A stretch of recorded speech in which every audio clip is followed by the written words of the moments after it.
In the sleepy town of Cottonwood, where the sun baked the earth and gossip spread faster than wildfire, nobody expected a grain silo to become the center of a national scandal.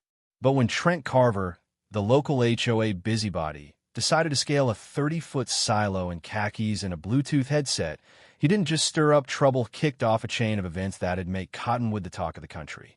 "I ain't saying it's the dumbest thing anyone's ever done around here," Lila Harper muttered to the news vans 3 days later, "but climbing that silo without a soul knowing? That's Trent Carver begging for a spot in the Hall of Stupid." It all started on a Thursday morning, the air already thick with heat. Trent, clipboard in one hand, protein shake in the other, rolled up to the Harper farm in his SUV, decked out with a tacky HOA compliance unit VYNYL wrap that screamed low-budget spy flick. He didn't knock, never did. Trent loved the sneak attack, poking around backyards, snapping photos of grass a half-inch too tall. But today, he had bigger fish to fry. A neighbor's blurry drone footage had him con VY and said the Harpers were hiding something illegal in their old grain silo. Prohibited materials, he declared, like it was a federal case. Nobody knew what he meant, but Trent loved the sound of his own voice. What he didn't know was that old man Amos, Lila's grandpa, had padlocked the silo's ladder that morning, a new habit since last fall's county scarecrow contest turned into a free-for-all. Amos whistled as he hopped into his rusted pickup, hollering about a lake where the fish don't ask questions, and peeled out, Leah VY-ing a dust trail. Every year since Lila's grandma passed, he'd vanished to grieve with catfish and cherry soda, far from Celsaire VYC. Nobody batted an eye. Amos did what Amos did. Trent, though, saw the locked ladder as a dare. Instead of getting a warrant or, say, a shred of common sense, he dragged a rusty irrigation pipe over and climbed the silo like a possum with a death wish. The Harpers were clueless. Lila was tinkering with her dirt bike ramp. Cousin Nate was duct taping a solar panel to the chicken coop for a science project, and Ma was cursing out their new smart oven, which refused to bake without Wi-Fi. By the time Trent hit the top, panting and smeared with dirt, he realized his mistake. The pipe had slid off the concrete, clanging like a cartoon in VYL, and the ladder was locked with Amos's Navy SEAL-grade padlock. He screamed. Nobody heard. Cottonwood wasn't built for echoes. Lila only noticed something was up when she grabbed her lucky screwdriver and caught a glint atop the silo. UFO, she wondered. Cottonwood had its share of weird lights. Then she squinted. Is that Trent Carver? Her muttered curses invented 2 new swear words. Up top, Trent was in bad shape. He'd ditched his shoes to fan himself, his headset was dead, his shake had curdled, and he was chatting with a dead pigeon he'd named Leroy. The silo's metal roof was a skillet by noon, and Trent's face was a shade of red that screamed regret. Lila considered telling Ma, but held off. Ma was already on the HOA's bad side for turning an old bathtub into a tomato planter. Instead, Lila fired a granola bar up with her slingshot. It missed, knocking Trent's last shoe off the edge. That's how Nate found out. He sniffed the shoe and declared, "Smells like guilt and almonds." Definitely Carver. As the day dragged on, Trent's dehydration turned him philosophical, muttering about life's futility to Leroy. Lila finally caved and told Ma, who went nuclear not over Trent, but the thought of the HOA swarming their farm again. Last time, they'd lost 2 goats and got fined for a rebellious scarecrow. The family held a war council around the kitchen table. Ma, Lila, Nate, Uncle Cal, a basement-dwelling tax evader, and Toothless Pete, the neighbor who wandered in Union VY Ted. They agreed, no cops, no HOA. Wait for Amos. He had the key. But as dusk fell, Trent stopped yelling, and Lila got nervous. From the barn roof, she spotted him sprawled out, belt wrapped around his head like a sweatband. Then her foot slipped, and she crashed into a hay bale, uncovering a hidden envelope marked Top Secret. Burn if found. Lila didn't burn it. Inside was a photo of Amos in a military uniform next to a young Trent, captioned Operation Silence 1989. Her stomach twisted. Trent wasn't just snooping, was after something Amos had locked away. The silo wasn't just a silo. It was a vault. By dawn, it felt like a crime scene waiting to happen. The birds avoided it. The wind held its breath. Lila paced, clutching the envelope. Mom muttered legal defenses. Nate built a bizarre airdrop from a ceiling fan and peanut butter jars. Nobody slept. At 7:03 a.m., the HOA filed a missing persons report. By 8:15, 2 squad cars rolled up, one driven by Deputy Gus, more interested in Ma's cinnamon rolls than police work. The Harpers played dumb. Hadn't seen Trent. Maybe he was on vacation. But Lila had his shoe, and the HOA had drone footage. The real trouble was Patricia Patty Wentworth, HOA president, who arrived in a flag-fringed golf cart with a binder labeled Justice Juice. She marched in, sunglasses raised like a soap opera diva, and demanded, "Where is he?" Ma smiled sweetly. "Good morning, Patty." Patty wasn't playing. "Your silo's non-compliant, and now it's a federal crime scene." The word federal made everyone freeze, even Uncle Cal, who ducked back into the basement. Lila, gripping the envelope, tried deflection. Maybe aliens took him. Sheriff Gus logged a UFO last year. Patty ignored her, demanding access to the silo. But without Amos's key, nobody could climb, and the Harpers stalled, citing structural concerns. Nate claimed the silo was haunted by a promless cow.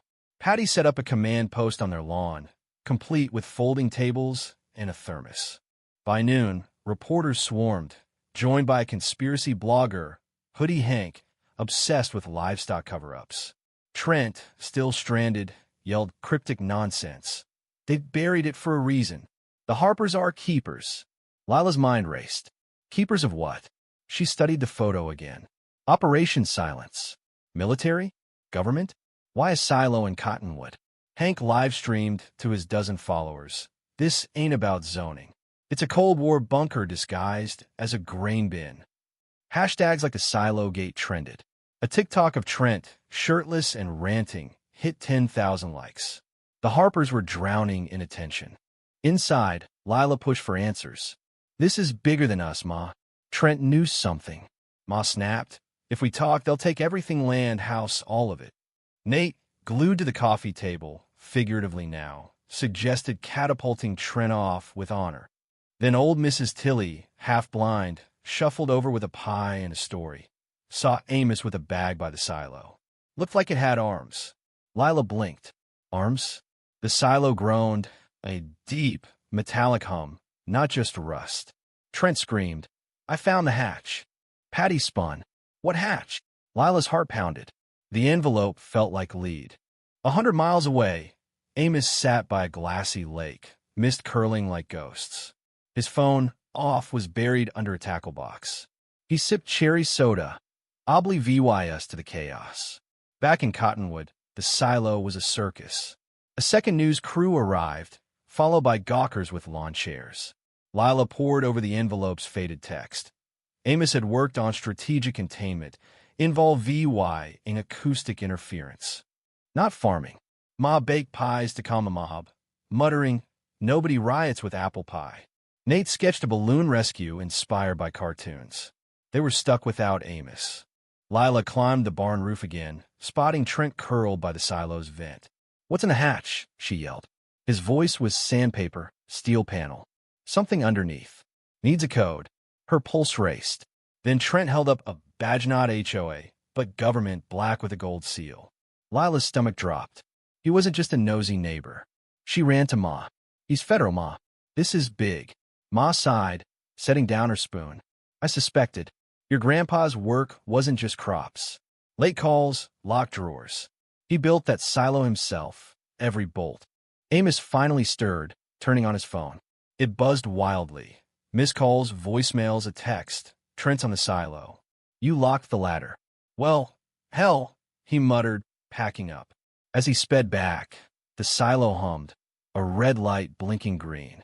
Cottonwood was a zoo camera cruise, UFO nuts, drones.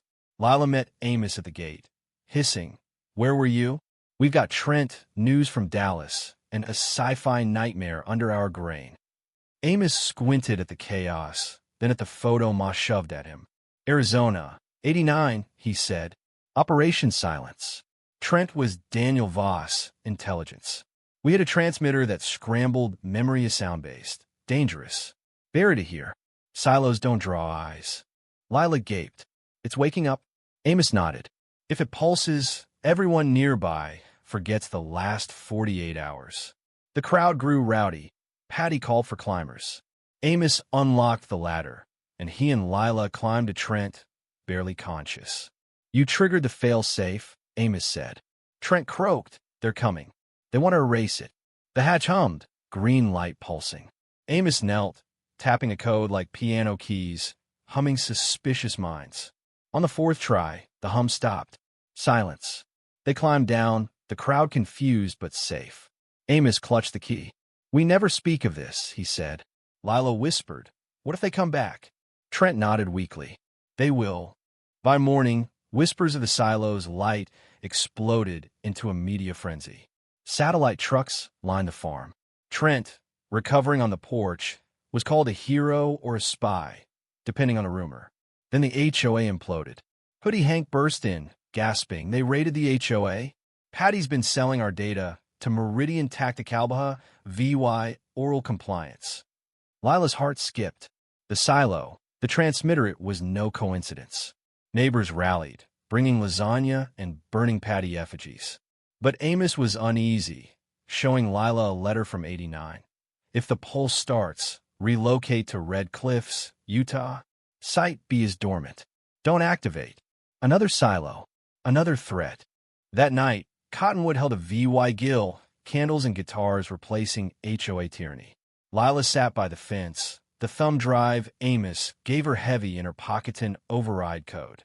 At 3 a.m., the silo's lights flickered. Lila ran out, finding the hatch open from below, revealing a hidden CAVY tie. Inside, a black case with a biometric latch and a note. They're coming next. Her blood ran cold. Amos appeared, voice grim. That's the data of Voltus logs, maps, the key to Utah. Lila clutched the drive. Headlights pierced the dark three black SUVs. Men in tactical gear stepped out. We're here for Daniel Voss, one said.